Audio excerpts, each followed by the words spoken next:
for 5 minutes of questioning. Good afternoon, Secretary. You've emphasized throughout your career concerns about corruption and conflicts of interest in healthcare, yes? About corruption in healthcare? Yes. Yeah. And you've pledged during your confirmation hearing and then again today, quote, radical transparency, yes? Yes. Yes. And you explained to my colleague from New York that you divested yourself, yes? Yes. And you fired the 17 members of ACIP because you think they have conflicts of interest, yes? Yes. And do you think that everybody within Health and Human Services at a senior level should hold themselves to a standard of radical transparency and divestment? Well, I'm going to hold them to that standard, but... So not everybody should hold themselves to a standard of yeah, everybody, and the OGE makes them all divest. So everybody should divest and everybody should be radically transparent. Who works for you? Yes. Yes. And does that include people who have involvement in Health and Human Services policymaking, even if they're not in your department? Would you want them to be radically transparent as well? I don't have any control over anybody except those in my department. Well, I think you do. Let's talk, though, about how radically transparent you have been to date, because I want to ensure for the American public that they're getting what you pledged. Mr. Kelly Means is a special government employee. He's also a White House advisor. You know him well. He actually introduced you to Donald Trump. And he's the founder and the owner of TrueMed. Now, TrueMed is a company that sells saunas and supplements and maybe medical devices that you described to people with using pre-tax dollars. And he has described his mission as routing federal funds away from health insurance programs towards these health savings accounts. Now, Mr. Means has tremendous influence over Medicare and Medicaid based on the executive order on making America healthy again and the One Big Beautiful Bill, which both call for the expansion of HSA usage for these wellness and supplement products. So that's a direct revenue stream for his company while he's working in the government. So my question is, would you require Mr. Means to sign the financial disclosure forms that you're very familiar with? I have no power to do that, but I find it interesting that you bring that up. I'm going to reclaim my time. Pharmaceutical companies have been in the White House for generations. This is none of you my time, Secretary, my time.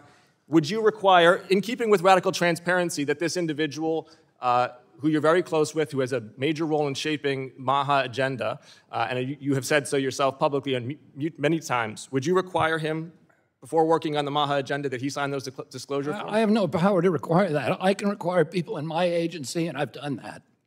Will you continue to work with him if he does not sign those forms?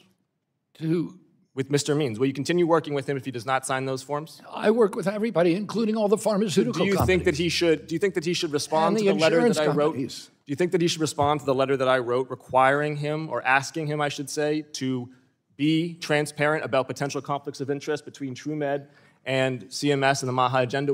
Is that something that he should do, in your opinion, in keeping with divestment? I mean, because you've said, sir... You wrote me a letter? He said, sir, you said before... Are you saying you wrote me a letter? I wrote Mr. Means a letter asking him to respond. Do you think he should respond? That's between you and him. As I said, there's been pharmaceutical companies for generations in the White House, and nobody complained about it. Secretary, you said that everybody who works on health policy should follow high standards of radical transparency and divestment. So I've asked him questions about whether he's done that. Should he, in keeping with what you just said at the top of this, should he be radically transparent? Let me ask you this. Have you accepted $400,000 from pharmaceutical companies? The reason you know that is because I have financial disclosure forms, and I'm asking him to submit the same thing. So should he do the same thing? Because when he doesn't, let's talk about what happened. Let's talk about Mr. Brad Smith. Should you be prevented from accepting money from pharmaceutical companies? Because it says here you've accepted $400,000. Mr. Kennedy, you asked Ms. Ocasio-Cortez, how did I do that when she talked about the higher rates given to the Medicare Advantage organizations? I actually have an answer for you. How did that happen? The answer is Mr. Brad Smith.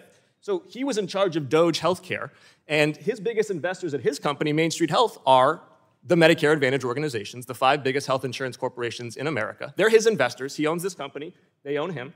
And while he was there, he set the rules and reimbursements for CMS to hook up his investors. So I'm going to answer the question that you asked Ms. Ocasio-Cortez. It is because of conflicts of interest. Do you think that CMS should continue to do business with Main Street Health under your watch? Is that radically transparent? Are you saying that we should cut Medicare Advantage? Do you think that Main Street Health should continue to do business with Medicare and Medicaid given the conflicts of interest? Are you saying we should cut Medicare Advantage? Mr. Kennedy, your dissembling and diversion distracts from the fact that you refuse to be radically transparent with either Mr. Means or Mr. Smith. I'm going to enter for the record now documents. You didn't give any money to United. Claims.